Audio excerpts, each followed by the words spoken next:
Good evening. It is Wednesday, February the 3rd. This is Saigon John with the Daily Hoosier Daddy on Octane Infinity TV. There were 11 games on the NBA schedule today.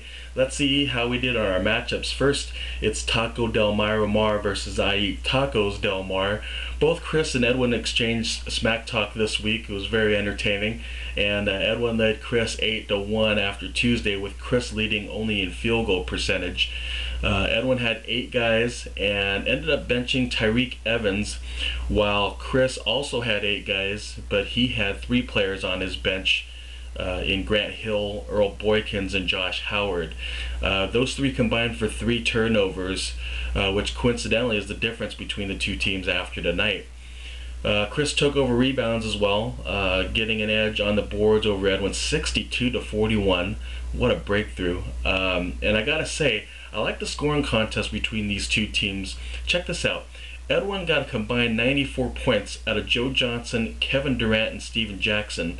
Very impressive, right? Well, you think Edwin would be crushing and scoring right now, but he lost 32 points by benching Tyreke Evans. And for Chris, he got 71 points combined out of Monte Ellis and LaMarcus Aldridge. So Edwin only leads scoring by 35 points, and his lead in the matchup over Chris has now been reduced to a 5-4 advantage.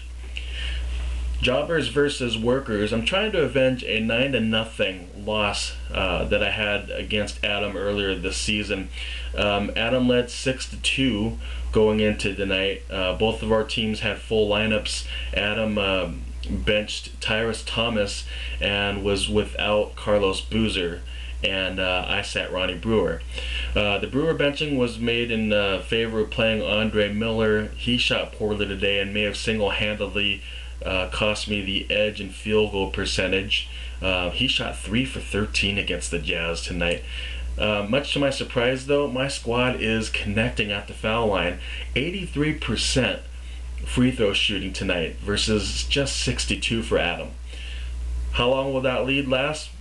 We'll see. We're both very close in rebounds and block shots, Adam leading in both of them. I think Tyrus Thomas was the right guy to bench Adam. He was 12-6, but really didn't give much else in the other categories. You're leading after 3 nights, 6-3. We'll see if that holds up through Thursday. It looks like you have 2 guys tomorrow against 3 for me. Moving on, it's Ringleader versus Hoop Kings. Renee led Bill 6-3. It was Bill's 7 guys to Renee's 8 tonight. Bill sat out Carmelo Anthony, who has missed the last 5 games with an ankle injury. He was also without Caron Butler, Hedo Turkoglu, and Gerald Crash Wallace. Sounds like it was going to be a rough night for Ringleader.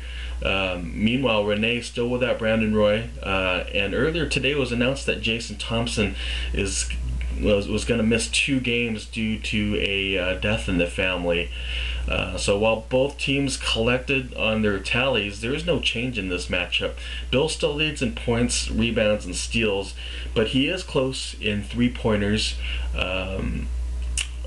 Let's see, only trails by 1 in that category, and he's behind also in block shots by just 3.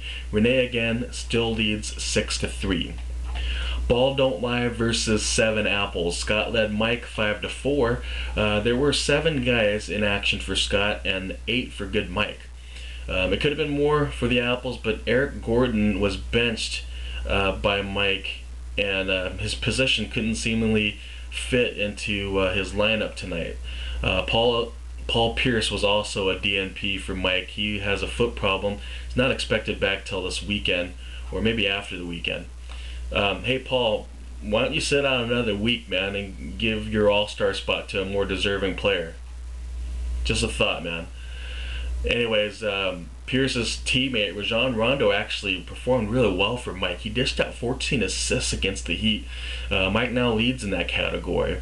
But Scott's team took over turnovers tonight and out-rebounded 7 Apples 45-30. So they now take over boards as well.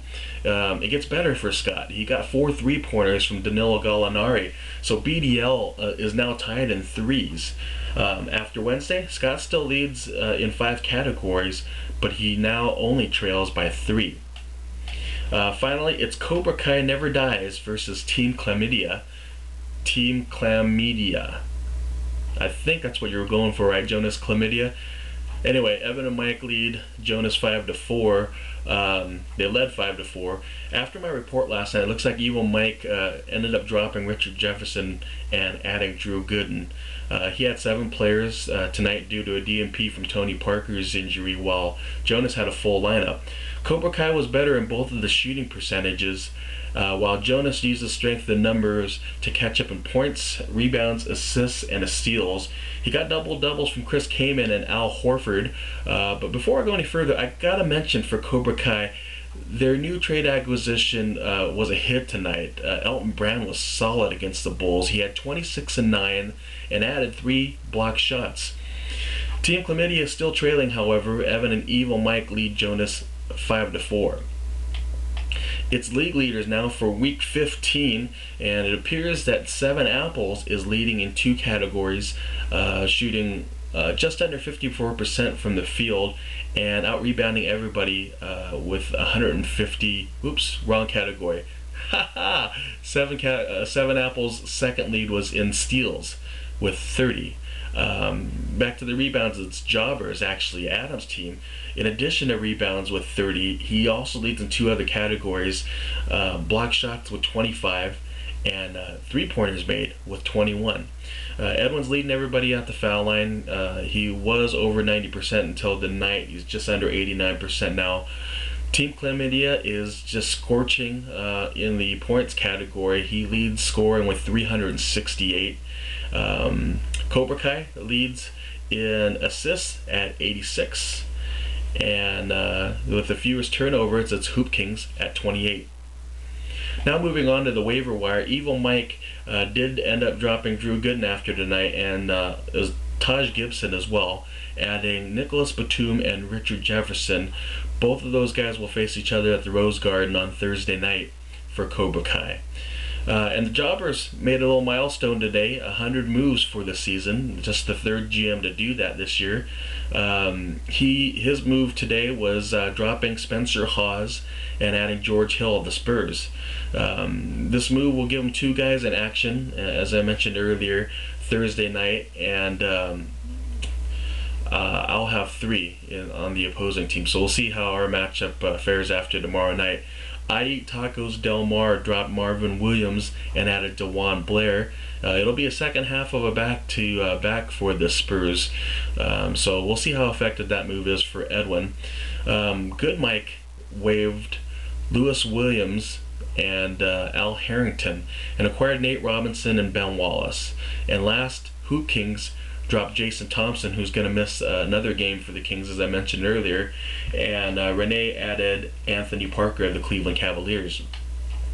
Only 2 games on the NBA schedule tomorrow that both happen to be on national TV, as TNT will have that doubleheader with the Heat visiting Cleveland, and the following that game will be the Spurs at Portland.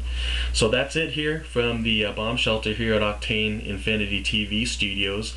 I am in your host, Saigon John, the bomb from Vietnam, and boom goes